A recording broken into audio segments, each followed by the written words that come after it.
Yo, yo, yo, this is Sol, also known as SPL Gum, also known as Spatial Gum, also known as Grunt. Yeah, this Team Skull Grunt. And guys, in this video, we are going to react to the Untold story of Pecharunt. This video dropped earlier in the official Pokemon YouTube channel. And if you guys haven't seen it yet, well, I will place the link in the description so that you guys can watch it for yourselves. We are not gonna watch it together.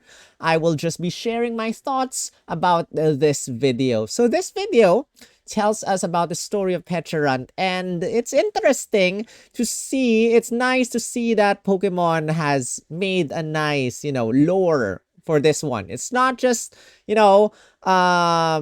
not just the Pokedex entries saying that there's a retainer Pokemon. There are the whatchamacallit, the servant Pokemon, or the whatchamacallit Pokemon in as Okidogi, Pheasantipity and Monkey Dory.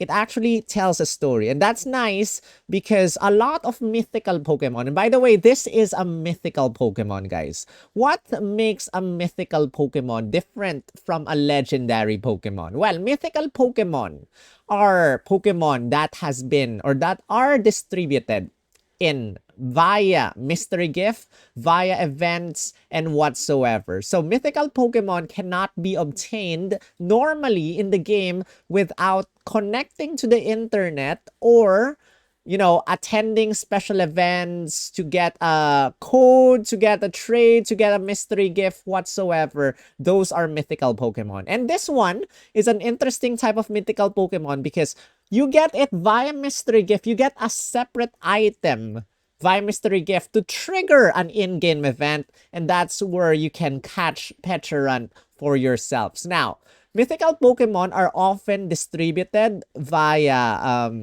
a special kind of ball known as the Cherish Ball. But for Pecharunt, you can catch it in any different type of ball. Any ball you prefer because you're gonna, fight against Pecharunt anyway in the DLC. And by the way, if you guys have not been able to yet, in order to catch and encounter Pecharunt, you have to not only finish the game, the main line, the main Pokemon Scarlet Violet game, you also have to play through both DLCs, the Teal Mask and the Indigo Disc, and that's how you go or you trigger the epilogue, which is the Mochi Mayhem, where you can find Pecharunt. So it's nice because number one, it says that Pecharunt is not from, the land of Paldea, the land of Kitakami, Blueberry Academy. It says nothing about that. It just says that it came from a village somewhere far away. Maybe a village that is gonna be our main, story location for the next Pokemon game because, it's been like that for a while, like in the past, I think Sun and Moon, we have mythical Pokemon Zeraora, and then Zeraora appeared in Sword and Shield. So maybe here, Pecharunt appears in Scarlet and Violet, and maybe, Pokemon Day is coming up next month. And we can safely say that Scarlet and Violet is done. It's completely done. Probably there's no more DLC. It's the epilogue, mind you. Epilogue means the ending after the ending, something like that. The story after the ending. So we can safely say that Pokemon Scarlet and Violet is done. And what's next is either a spin-off or a remake of a past game or a completely different game, Gen 10. And this, I saw some speculations about this being Johto whatsoever. Who knows what this is, but we can safely say that Pecharunt is not part of, any of the regions that Sword and Shield, or rather, that Scarlet Violet is based in. And if we continue watching, we discover that these two people who live in that region took care of Pecharunt and are the ones who trigger the Tilmas story, which in turn triggered the Indigo Disc story. So they are, or rather, their deepest, darkest desire is to get the masks from whoever created the mask with Ogerpon and something. So we can probably say that these two are somewhat either related or something.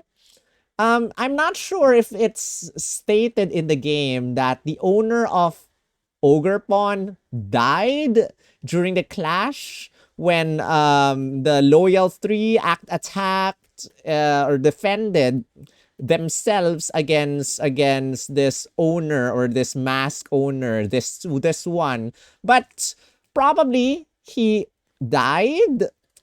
Pokemon does not exactly want to be very dark with their trailers, although Pokemon's Pokedex entries are really dark and everything. But in this video, it did not explicitly say that the human partner of Ogerpon actually died in a clash or whatsoever. But as lonely natured Ogerpon, if you catch Ogerpon is always lonely nature, if I'm not mistaken.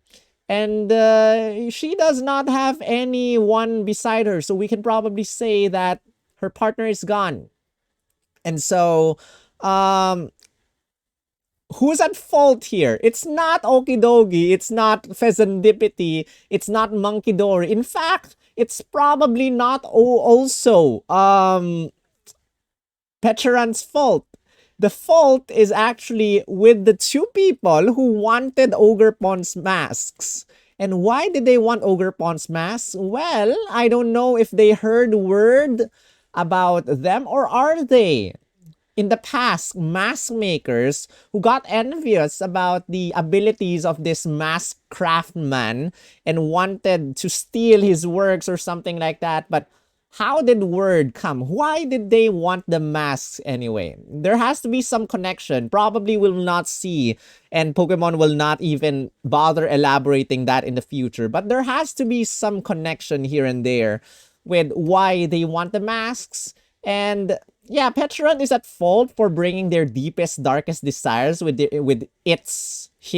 her. I'm not sure what Pecharunt's gender is, but Pecharunt is probably at fault for bringing the deepest, darkest desires, and then he just wanted some love, just wanted affection and everything. In this video, we can say that Pecharunt just wants companionship. It's using its mochi to control other things in order to get love. And that's kind of sad, that's kind of sweet, and that's kind of, I would not say twisted. Its power is kind of twisted, but it's kind of sad that Pecharunt needed this affirmation, love, and affection from everyone around it. And I guess when, Pecharunt was finally awakened after it got destroyed by Ogerpon in the end,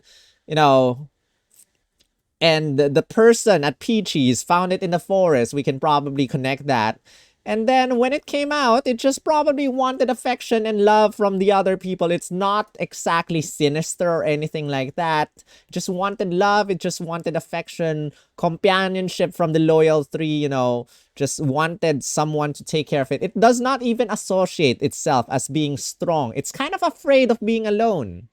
And I like the interaction between the Loyal 3 and Pecharunt here. And you might know that I actually cosplayed Okidogi. And I really like how they talk about Okidogi here, and Okidogi being very cute and all here in this video is a nice thing. But that's that, guys. Ogerpon is not at fault. Ogerpon, we can say, killed everyone here. Killed Okidogi, Monkey Dory, Pheasantipity. And the Teal Mask, people say, has the ability to bring things back to life. So yeah, it did not elaborate. It did not say, and the DLC did not say anything about why, how. It's not Pecharunt bringing in the deepest, darkest desire of Kieran, which is, it never implied, and it never said anything about Kieran being related to whatchamacallit, to Pecharunt over here. In fact, it's the masks I think.